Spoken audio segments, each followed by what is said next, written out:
Priya news కు స్వాగతం. ఈనాటి ముఖ్యాంశాలు. ఆర్సీపురం వర్షాల కోసం పొంగళ్ళు. వర్షాలు సమృద్ధిగా పడి రాయల చెరువు నిండాలని రామచంద్రాపురం మండలాన్ని శ్రీ ప్రసన్న వెంకటేశ్వరపురం గ్రామస్తులు రాయలమ్మకు భక్తి శ్రద్ధలతో పొంగలు పెట్టున్నారు. తిరుపతి జిల్లా రామచంద్రాపురం మండలం శ్రీ ప్రసన్న వెంకటేశ్వరపురం గ్రామస్తులు ఏడాది వర్షాలు సమృద్ధిగా పడి పాడి పంటలు బాగుండాలని గ్రామంలో అన్ని కుటుంబాలు 4 కిలోమీటర్ల దూరంలో ఉన్న రాయల చెరువు వద్దకు మంగళవారం వాయిద్యాలను వాయించుకుంటూ వెళ్లారు. అనంతరం కట్ట పైన ఉన్న రాయలమ్మకు పాలు, పెరుగు, నెయ్యి, తేనె, వివిధ రకాల సుగంధద్రవ్యంతో అభిషేకం నిర్వహించారు. అనంతరం గ్రామస్తులు తెచ్చిన చీరను అమ్మవారికి అలంకరించి గ్రామస్తులు వండిన పొంగళ్లను నైవేద్యం పెట్టి మొక్కులు చెల్లించుకున్నారు. ఈ సందర్భంగా గ్రామస్తులు మాట్లాడుతూ రాయలమ్మకు భక్తి శ్రద్ధలతో పూజిస్తే మంచి వర్షాలు కురిసి రాయల చెరువు నిండుతుందని చెప్పారు.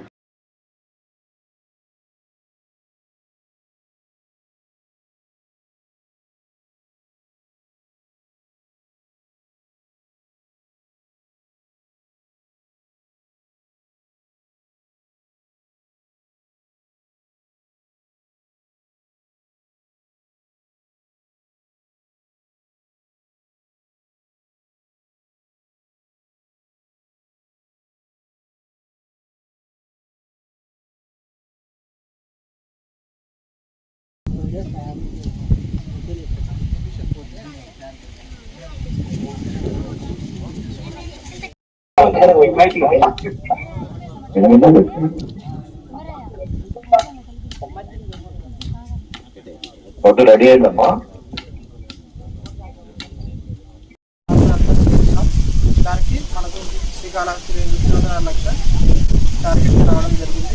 మన అదృష్టం అలాగే ఈ కార్యక్రమాన్ని కూడా మనం స్టార్ట్ చేయడానికి శ్రీకాళహస్తి టెంపుల్ చైర్మన్ పుట్టే సాయి గారు, అలాగే బైరాజు కండ్రిగ విఎస్ చైర్మన్ అమీరయ్య, అలాగే Srikalahasti forest staff, Janasena party representatives, అలాగే బైరాజు కండ్రిగ విలేజర్స్ అందరూ రావడం జరిగింది. ఈ కార్యక్రమాన్ని మనము జయప్రదంగా చేయడం జరిగింది. చైర్మన్ గారు, టెంపుల్ చైర్మన్ గారు ఒక 2 మాటలు మాట్లాడారు. ఈరోజు అంతర్జాతీయ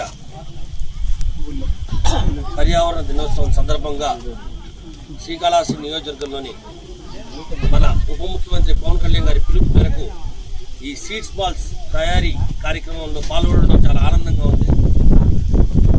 ఈరోజు 2,50,000 సీడ్ బాల్స్ తయారు చేయాలని మేము మా ఎఫ్ఆర్ఓ గారును, మా జనసేన కార్యకర్తలు, చిన్నపిల్లలు, ఎన్జిఓ సంబంధించిన వాళ్ళందరూ కూడా ఈ యొక్క కార్యక్రమంలో పాల్గొని ఈ యొక్క కార్యక్రమాన్ని విజయవంతం చేశారు.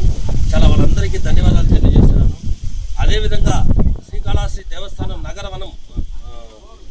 నందనవనం కార్యక్రమంలో భాగంగా కూడా మేము ఈ యొక్క సీడ్స్ని డ్రోన్ల ద్వారా చుట్టుపక్కలున్న అటవీ ప్రాంగణంలో మొత్తం కూడా ఈ సీడ్స్ బాల్స్ని వేసి చెట్లని పెంపొందే విధంగా ఉప ముఖ్యమంత్రి పవన్ కళ్యాణ్ గారి ఆయన ఆలోచనలు ఎంత గొప్పగా ఉంటాయంటే పర్యావరణం కానీ ఆయన సేవా కార్యక్రమాలు కానీ చాలా ముందుగా ఉంటారు. ఆ కార్యక్రమంలో ఈరోజు ఈ కార్యక్రమానికి నేను పాల్గొనడం చాలా ఆనందంగా ఉంది. ఇలాగనే మన ఎఫ్ఆర్ఓ గారు ఆ ఫారెస్ట్ దీంట్లో ఆయన సలహాలు సూచనల మేరకు ఏ ఒక్క సహాయ కార్యక్రమాలకైనా కూడా దేవస్థానం తరఫు నుంచి మేము అందజేస్తామని తెలియజేస్తున్నాము. ఇదే విధంగానే ముందుకెళ్తాం. ఓం నమః శివాయ.